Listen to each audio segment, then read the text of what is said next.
Hello! Welcome back to ఈ తరం కథలు. ప్లీజ్ ముందుగా వీడియోకి ఒక చిన్న లైక్ చేయండి. లైక్‌తో పాటు హైప్ ఇవ్వండి.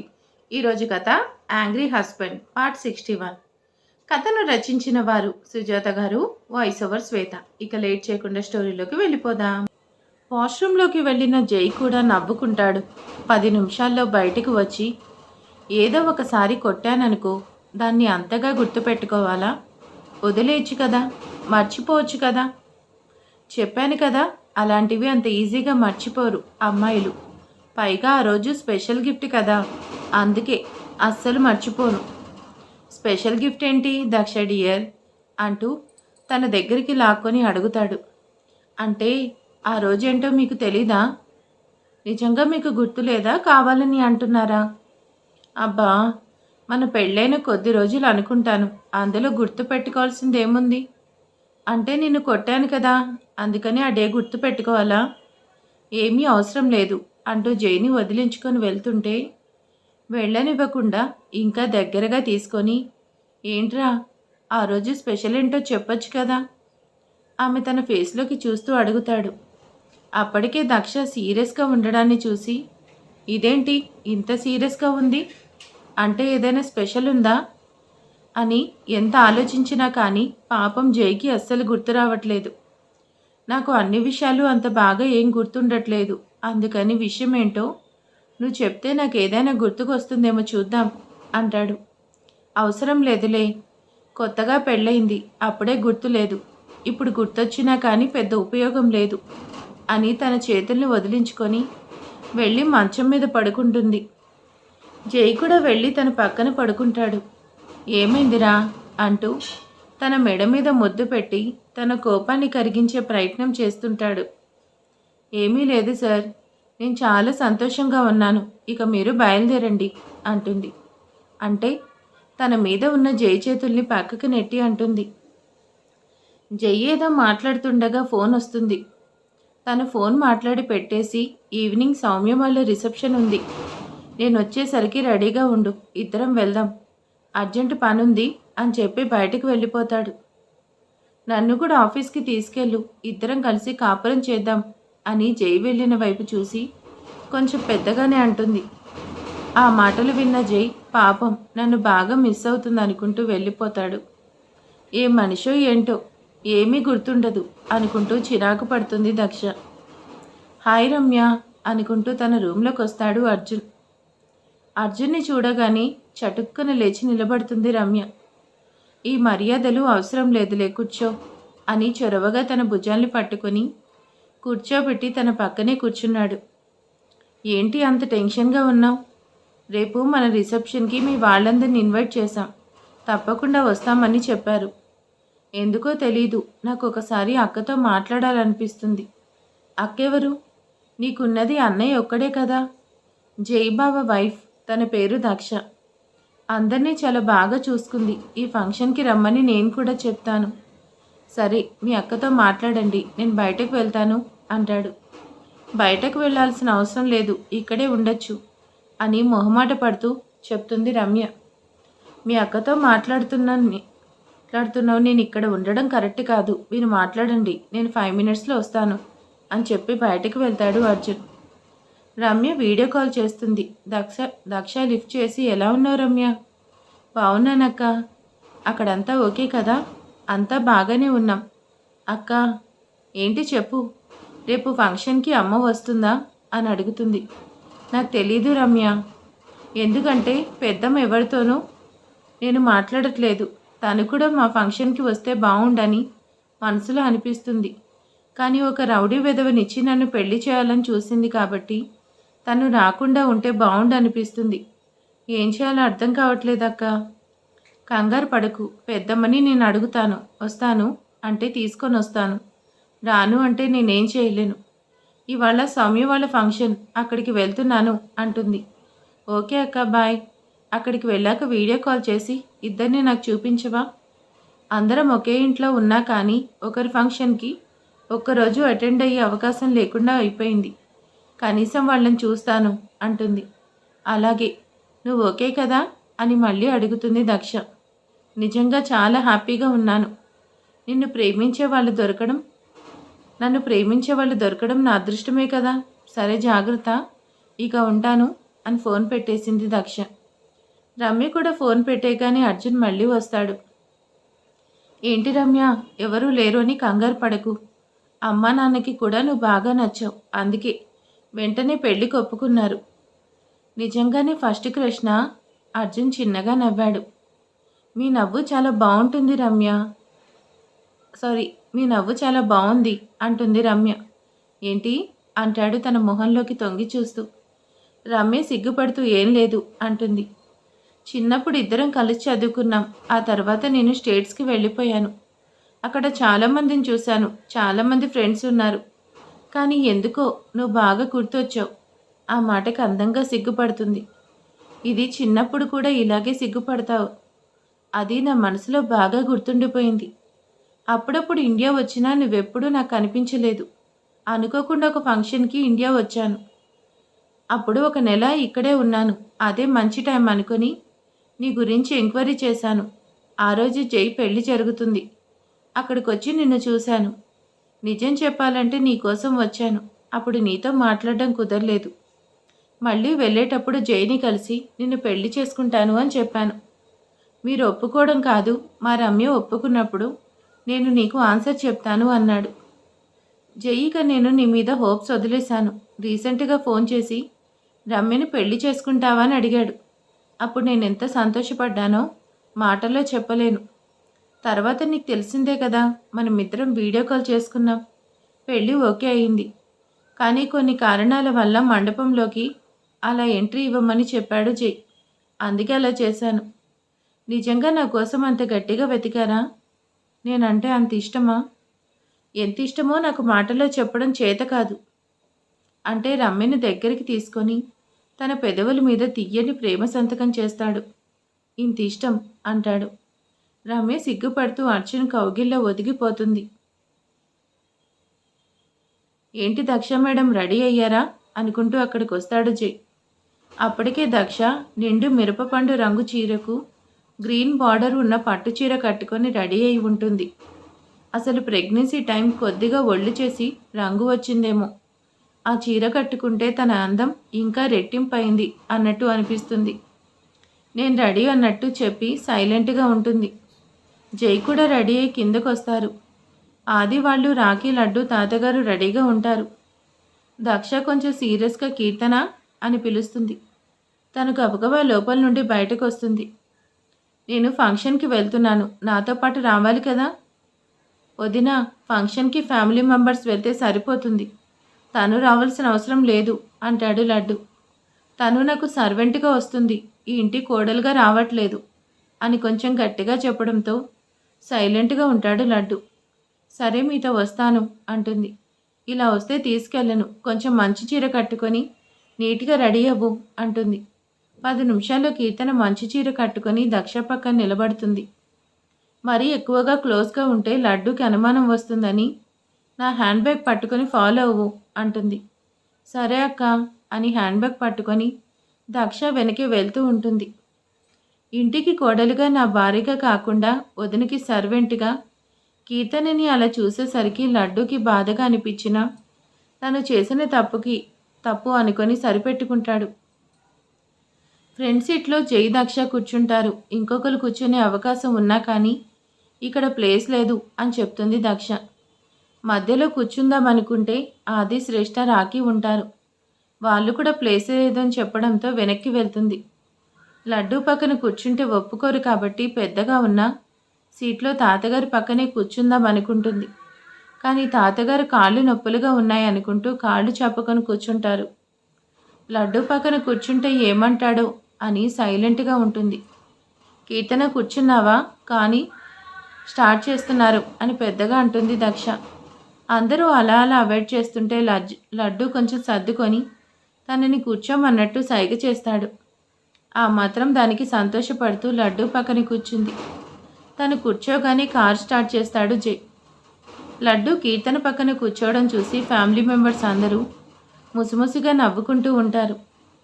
రాఖీ ఆది వెనక్కి చూసి మరీ కీర్తనని చూసి నవ్వుతారు. కీర్తన కూడా చిన్న స్మైల్ ఇచ్చింది. లడ్డు చూస్తారేమో అని ముగ్గురు మామూలుగా ఉంటారు. కార్ టర్నింగ్ తీసుకున్నప్పుడు కీర్తన వచ్చి లడ్డు మీద పడుతుంది. అప్పుడు ప్రేమించినట్టు నటించింది. ఇప్పుడు నిజంగానే లడ్డూని ఇష్టపడడంతో తనకలా దగ్గరగా ఉండడం బాగా నచ్చుతుంది. కానీ సరిగ్గా కూర్చోమని చెప్పి వాళ్ళ తాతతో ఏదో మాట్లాడుతూ ఉంటే ఈసారి టర్నింగ్ వచ్చినప్పుడు లడ్డు వెళ్ళి కీర్తన మీద పడతాడు. తాతగారు అంతా గమనిస్తూనే ఉన్నా కానీ ఏం పట్టనట్టు రాఖీతో కబుర్లు చెప్తూ ఉంటాడు. లడ్డు అలా మీద పడ్డంతో తన ఫేస్లో ఒక చిన్న చిరునవ్వు వచ్చి మాయమవుతుంది. శ్రీవారు, ఏంటి ఇలా డ్రైవ్ చేస్తున్నారు? జాగ్రత్తగా తీసుకెళ్ళండి. నేనేమైనా కావాలని చేశానా? రోడ్డు చూసావా ఎలా ఉందో? రోడ్లు ఇలా ఉన్నప్పుడు ఎవరి డ్రైవింగ్ అయినా ఇలాగే ఉంటుంది.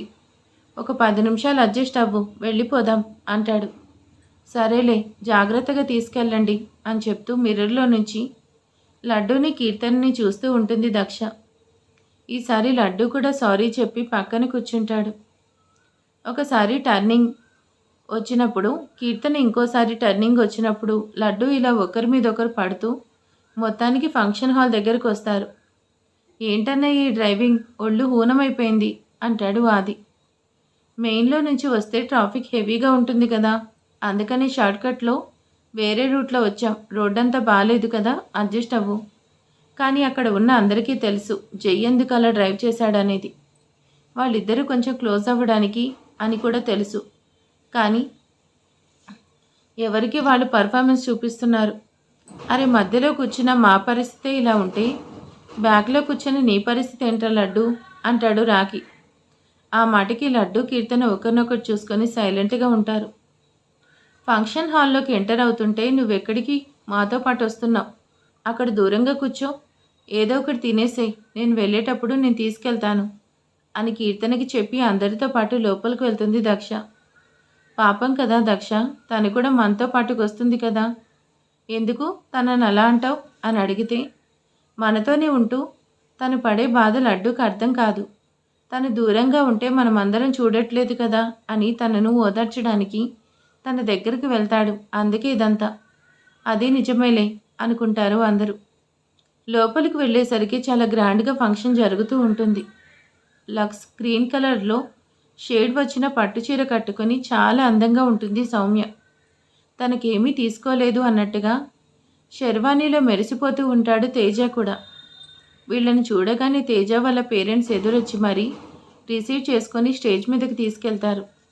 దక్షని చూడగానే అప్పటిదాకా తేజ చేయి పట్టుకున్న సౌమ్య ఆ చేతిని వదిలేసి వెళ్ళి వదిన అంటూ దక్షని హత్తుకుంటుంది. అలా వదిలేసి రాకూడదు అంటూ తనని తీసుకెళ్లి తేజ పక్కన నిలబెడుతుంది. అందరూ కలిసి ఒక గ్రూప్ ఫోటో దిగుతారు. కీర్తన స్టేజ్ మీదకి రాదు కాబట్టి లడ్డు కూడా ఫోటో దిగడానికి రాడు.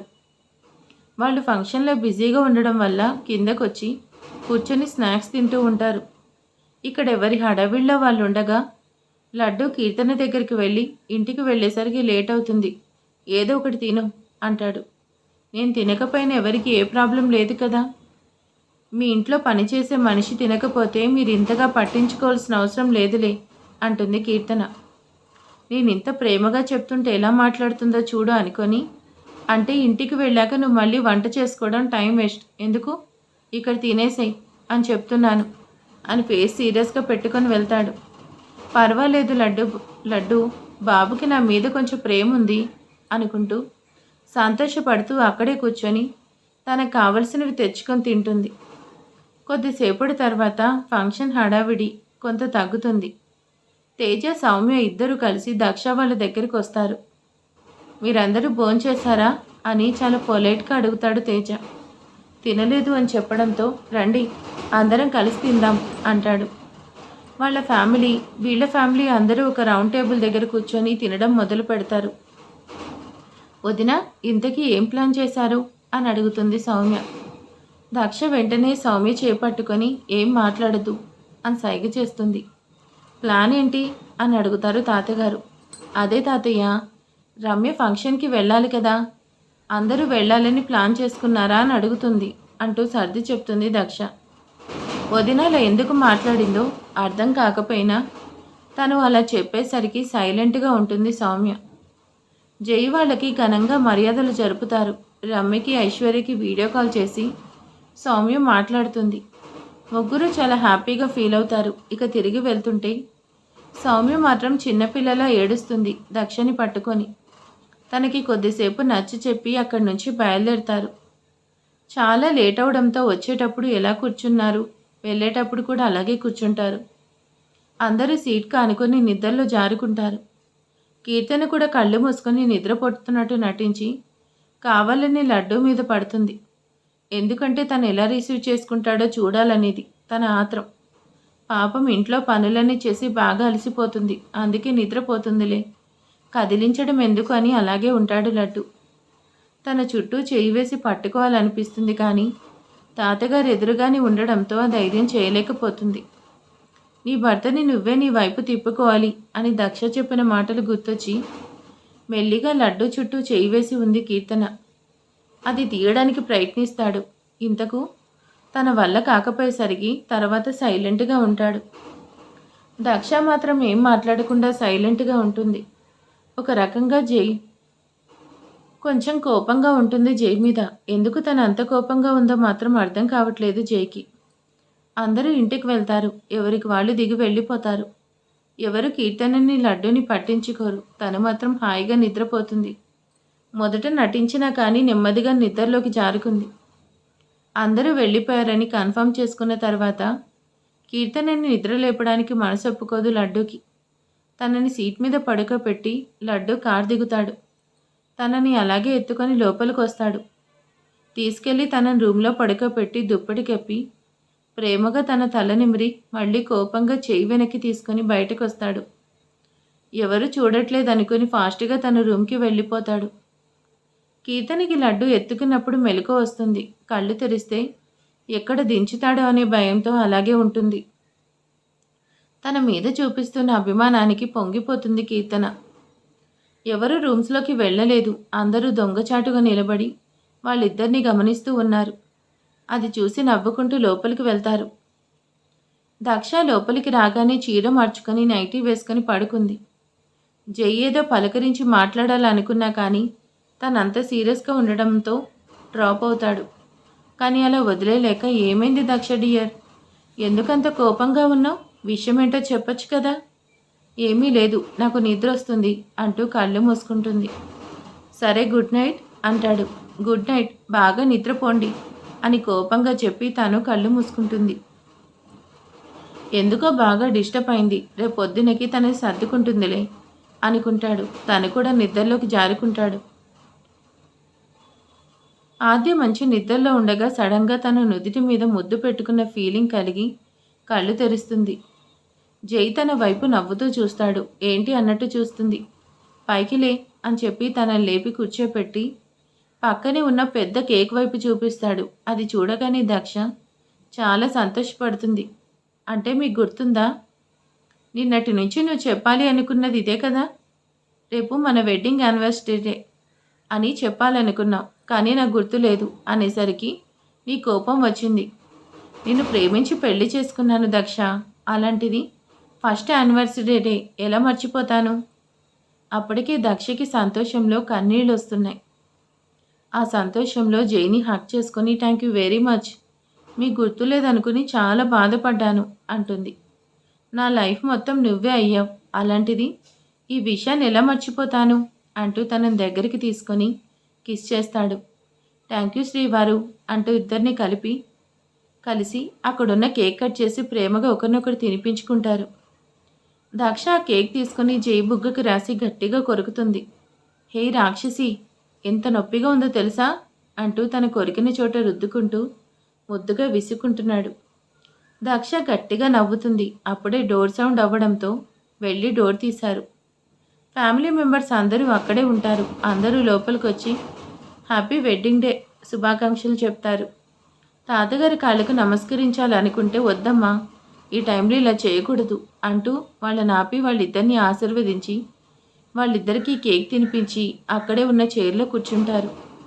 మిగతా వాళ్ళందరూ అక్కడే ఉండి వాళ్ళు కూడా కేక్ తినిపించి సరదాగా గడుపుతారు. కీర్తన మాత్రం కొంచెం దూరంగా నిలబడి ఉంటుంది. వాళ్ళందరినీ అలా చూసేసరికి తాతగారు చాలా సంతోషపడతారు. వాళ్ళెప్పుడూ ఇలాగే సంతోషంగా ఉండాలని కోరుకుంటున్నా అని మనసులో అనుకుంటారు. మరి ఇక తర్వాత ఏం జరగబోతుంది నెక్స్ట్ ఎపిసోడ్లో చూద్దాం. ఈరోజు ఎపిసోడ్ ఎలా ఉందో ప్లీజ్ కామెంట్ చేసేయండి, లైక్ చేయండి. Thank you.